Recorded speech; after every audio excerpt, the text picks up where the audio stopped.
జనానికి నా మీదున్న నమ్మకంలో విషం కలిపావు కదరా. నీలాంటి వాడిని బ్రతకనివ్వకూడదు. నిన్ను ఆపండి.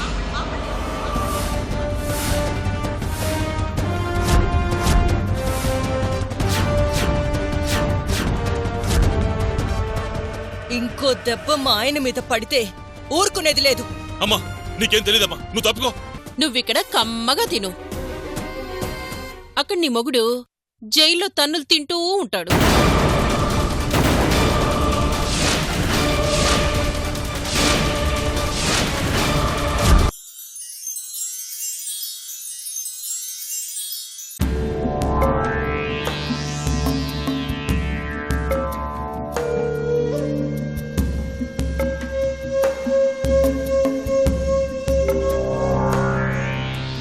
ఇంట్లో బెళ్ళాన్ని కుడితే వీధిలో పంచాయతీ పెట్టినట్టు మీ నాన్న ఎదిరికిద్దామని చూస్తే ఇదేంటల్లుడు పేపర్లకి టీవీలకి ఎక్కింది. అదేందో మావా, మీడియా ఈ విషయాన్ని బాగా హైప్ చేస్తుంది. ఎంత చేసి ప్రయోజనం ఉంది? కేసులో ఇరుక్కోవాల్సిన మీ నాన్న తప్పించుకున్నాడు కదా. ఇదే కేసులో మీ నాన్న ఇరుక్కునుంటే ఉండేదల్లుడు మన ప్లాన్ బాగా వర్కౌట్ అయ్యేది. మన సంగతి సరే మామ, ఈ మీడియా ఈ కేసుని ఇంత హైప్ చేస్తుందంటే విషయం చాలా దూరం పోతుంది మామ. చాలా దూరం పోతుంది, చాలా దూరం పోతుంది అంటే నాకెందుకు డౌట్ వస్తుంది అల్లుడు.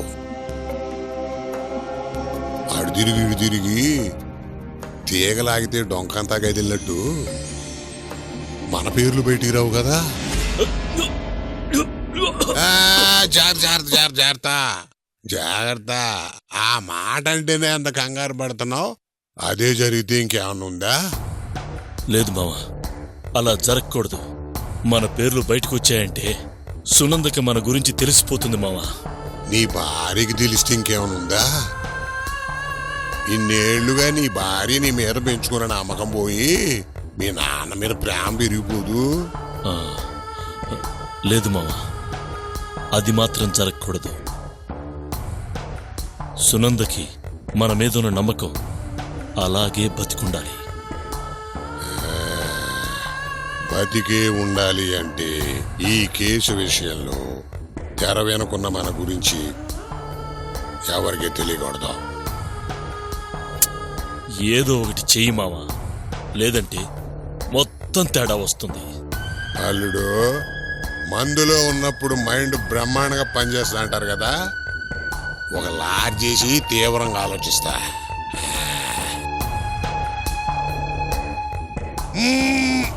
బాగా తగు మావా.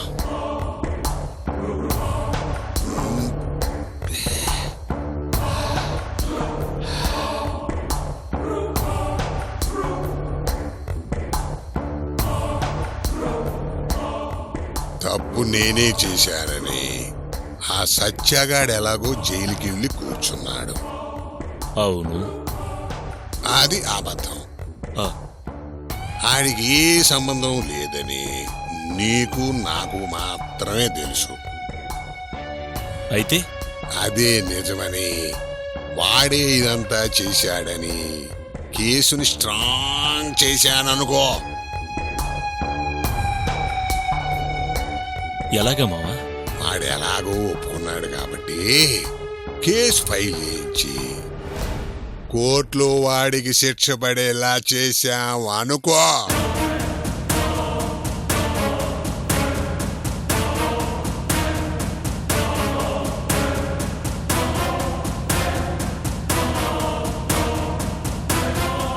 శిక్ష పడిన మరుక్షణం మీడియాతో సహా అందరూ ఈ విషయాన్ని మర్చిపోతారు. మనం సేఫ్ అయిపోతాం. నిజమే మావా.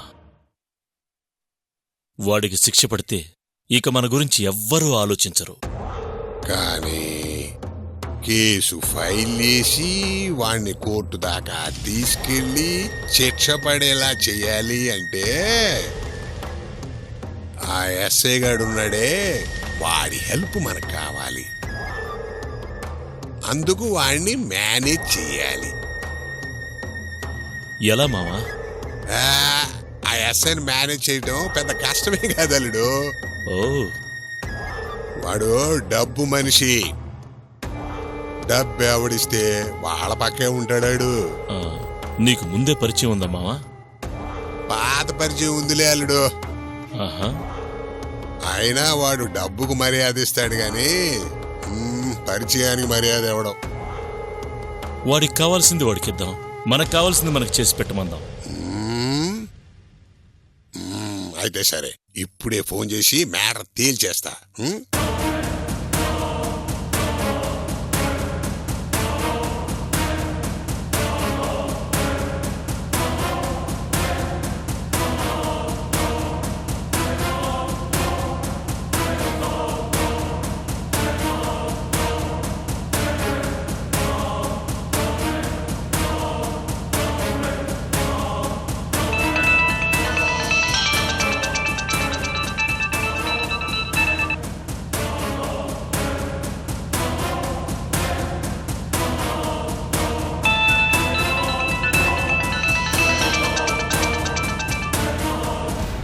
హలో.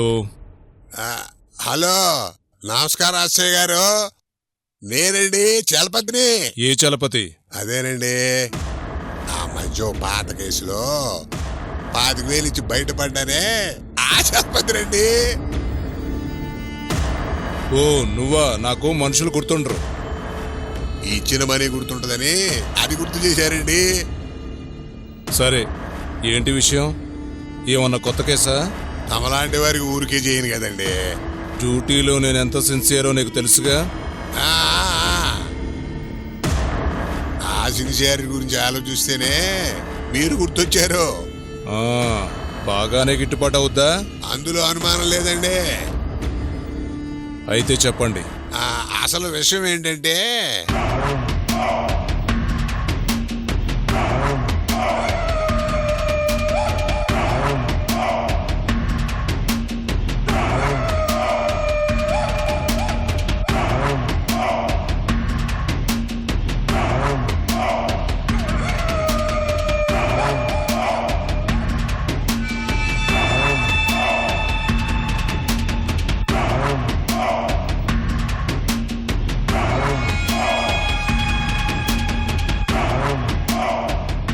అంతే కదా, ఇంకా విషయం నాకు వదిలేసి మిగిలిన విషయాలు చూడండి.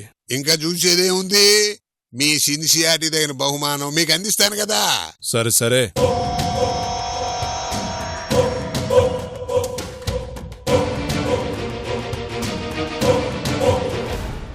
చెప్పాను అల్లుడు, కుక్కకి మాంసం ముక్కకి ఎంత అనుబంధం ఉందో వీడికి డబ్బుకి అంత అనుబంధం ఉంది.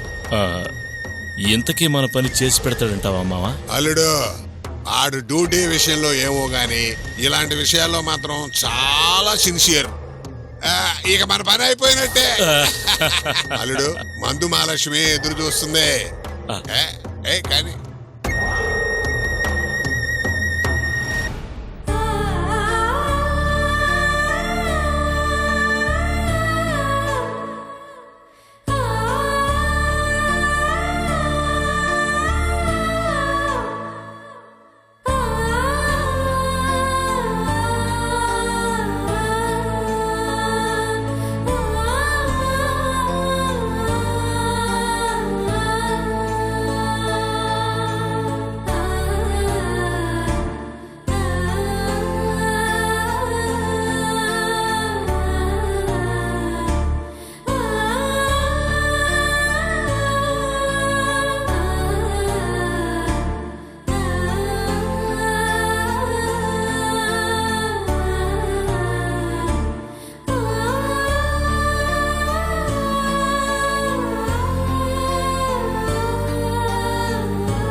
ఏరా, అక్కడ జనాల ప్రాణాలతో చెలగాటం ఆడి సైలెంట్గా కూర్చున్నావా? నిజంగా నాకేం తెలియదు సార్. ఎవరో సార్ పేరు చెడగొట్టాలని కావాలని చేశారు. ఆహా, ఇంటి దగ్గర ఖాళీ టైంలో కథలేమైనా రాస్తూ ఉంటావా? లేదు సార్. కథలు బాగా చెప్తుంటేను. అదేం లేదు సార్. రేయ్ చూడు, నీ కథలు కబుర్లు నా దగ్గర కాదు. మర్యాదగా నిజం చెప్పు, ఎందుకు చేసావు ఈ పని? సార్ నిజంగా నాకేం తెలియదు సార్. రేయ్, ఇక్కడకొచ్చిన ప్రతి వాడి ఫస్ట్ డైలాగ్ ఇదే. అందుకే మా దగ్గర 4-5 రకాల డిగ్రీలుంటాయి. మీ స్థాయిని బట్టి, మీ స్టామినాని బట్టి డిగ్రీలు మారతాయి అంతే. మర్యాదగా నిజం చెప్పు. సార్ మీకు ఎలా చెప్పాలో అర్థం కావడం లేదు. నిజంగా నాకేం తెలియదు సార్.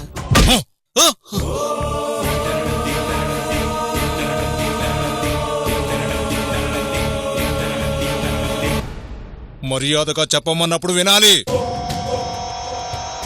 చెప్పు, నిజం మాత్రమే చెప్పు. నేను చెప్పేది నిజం సార్. అవునా? అయితే నీతో వామప్ చేయించాల్సిందేరా. రేయ్,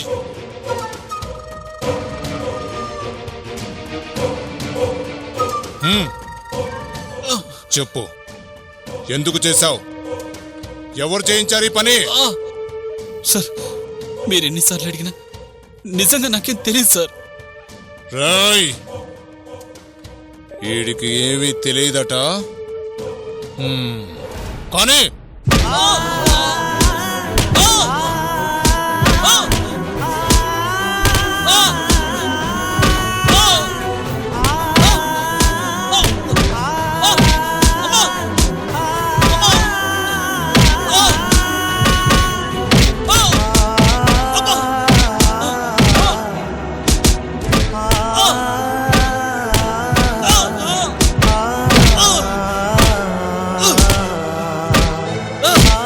సరిగ్గా కొట్టండి రా.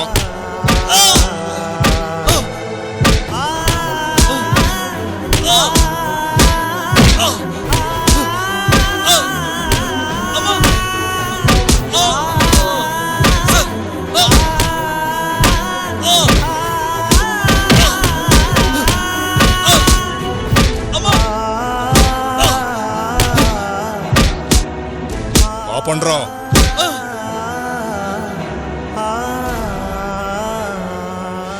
రేయ్, ఇప్పుడు చెప్పరా. సార్ నిజంగా నాకేం తెలియదు సార్. నీకు తెలియదంటే మరి ఆ హరిశ్చంద్ర ప్రసాద్కు తెలుసా? సార్ ఆయనకి ఏ పాపం తెలియదండి. అన్యాయంగా ఆయన అనుమానించకండి. నువ్వు చేయక, అతను చేయక మరి ఎవరు చేశారా? సార్ ఆయన చాలా మంచి మనిషి సార్. ఎవరో కావాలని ఆయనకి చెడ్డ పేరు తీసుకురావడానికి ఆయన ఇరికించాలని చూశారు. ఎవరికి అవసరం ఉందిరా? నాటకాలు ఆడుతున్నారా ఇద్దరు?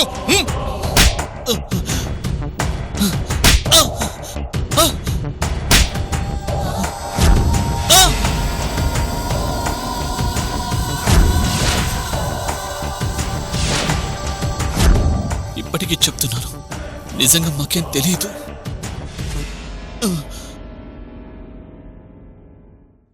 నాకు క్లారిటీ వచ్చిందిరా. అంతా హరిశ్చంద్ర ప్రసాద్ చేసి అక్కడ జనం ముందు తప్పించుకోవడానికి నిన్ను ఫ్రేమ్లో పెట్టాడని నాకు అర్థమైంది. అన్యాయంగా ఆయన అనుమానించకండి. ఆయన అలాంటి మనిషి కాదు. ఒక మంచి ఉద్దేశంతో చేసిన కార్యక్రమంలో ఎవరో కావాలని విషయం కలిపారు. నీ కొదలేమైనా ఉంటే వీక్లీస్కి పంపు, చిల్లరైనా వస్తుంది. నాకు చెప్తావేంట్రా? ఇంత కొట్టినాను నిజం చెప్పలేదు అంటే నిన్ను కాదురా, రేపు ఆ జమీందార్ని తీసుకొచ్చి ఇంట్రాగేట్ చేస్తే నిజాలన్నీ అవే బయటకొస్తాయి. సార్ ఆయన్ని మాత్రం స్టేషన్కి తీసుకురావద్దు. ఒక మంచి మనిషి మంచితనాన్ని అనుమానించొద్దు సార్. మీ అనుమానంతో అలాంటి మంచి మనిషిని శిక్షించొద్దు. ఏంట్రా ఆయన గురించి అంతగా అల్లాడిపోతున్నావు? అయితే అతన్ని స్టేషన్కి తీసుకురావాల్సిందే. వద్దు సార్, ప్లీజ్ సార్. కావాలంటే నన్ను ఏ విధంగా అయినా శిక్షించండి. ఆయన్ని స్టేషన్కి మాత్రం తీసుకురావద్దు. సరేరా, నువ్వు ఇంతగా ఫీల్ అవుతున్నావు కాబట్టి నీకు అవకాశం ఇస్తున్నాను. అన్నదానంలో విషం కలిపింది నువ్వే అని ఒప్పుకో.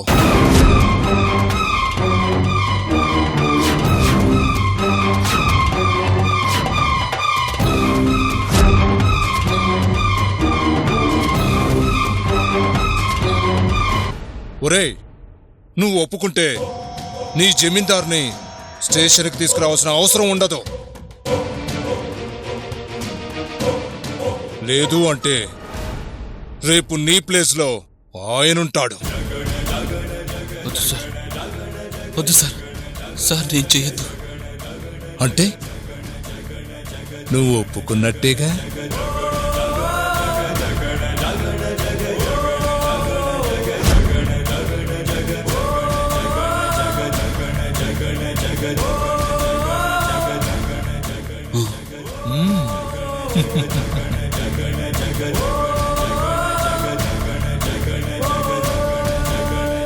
Good, very good. Constable sir, pen paper తీసుకొని ఆనంద భూపతి గారి అన్నదాన కార్యక్రమంలో నా చేతులతో నేనే ఉద్దేశపూర్వకంగా విషం కలిపాను.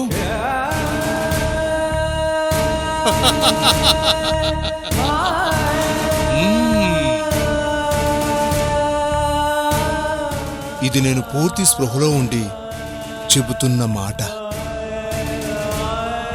దీనిలో ఎవరి ఒత్తిడి లేదు, బెదిరింపు లేదు.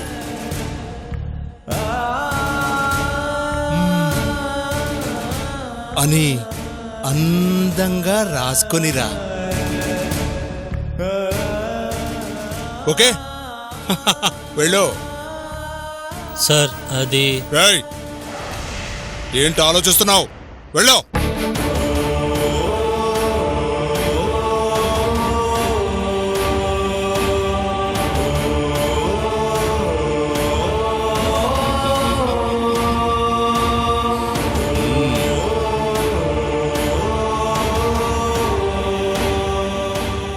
సార్ ఇదిగోండి సార్. వాడు కట్లిపురా.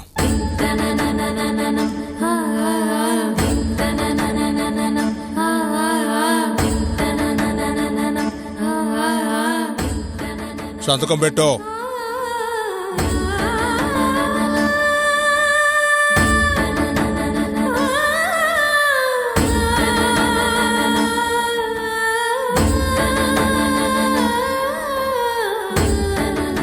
నువ్వు సంతకం పెట్టలేదు అంటే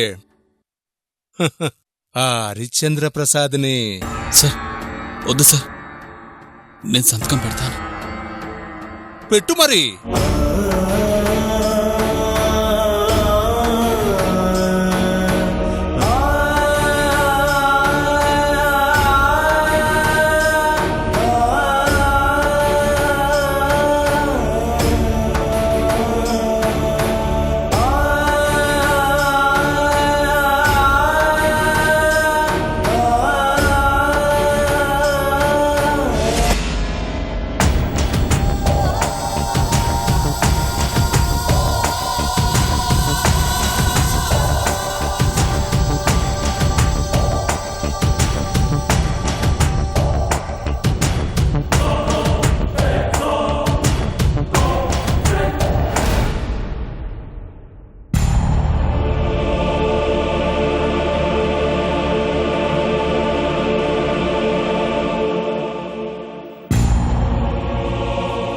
పాపం ఇతను అనవసరంగా కేసులో ఇరికిస్తున్నాడు.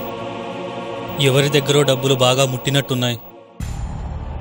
ఈ అమాయకుడి జీవితం నాశనం చేస్తున్నాడు వాడు.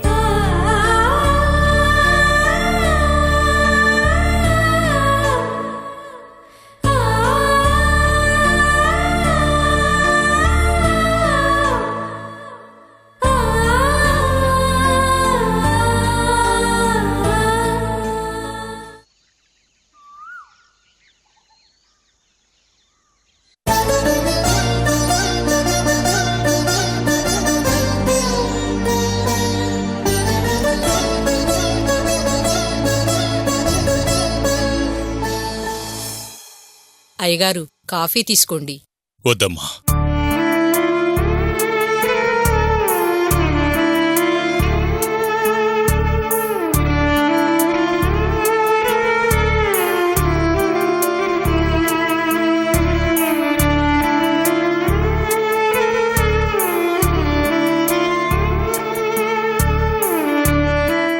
అమ్మా,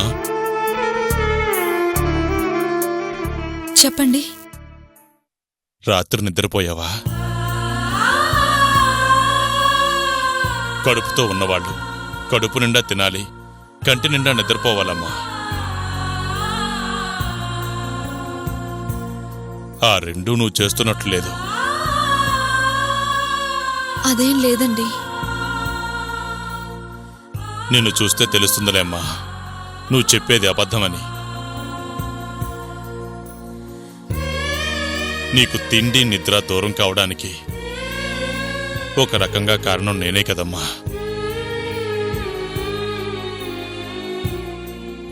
నా మీద నీకున్న నమ్మకాన్ని వమ్ము చేయనమ్మా. సత్యాన్ని నేను తప్పకుండా తీసుకొస్తానమ్మా. ముందు టిఫిన్ చేద్దుగాని రామ్మా. నాకు ఆకలిగా లేదండి. అలా అనొద్దమ్మా, రామ్మా, నా మాట విను. రామ్మా, రా.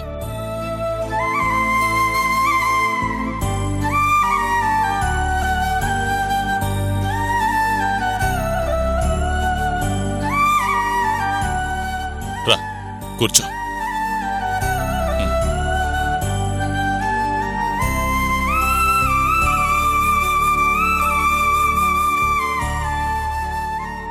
కాంతమ్మా, నేను వడ్డిస్తానులే గాని నువ్వు వెళ్ళు. సరే.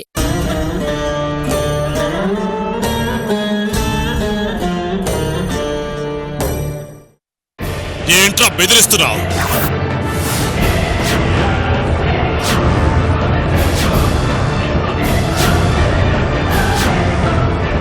ఒక అమ్మాయికుడిని ఆ విధంగా కొట్టడానికి నువ్వెవడవురా?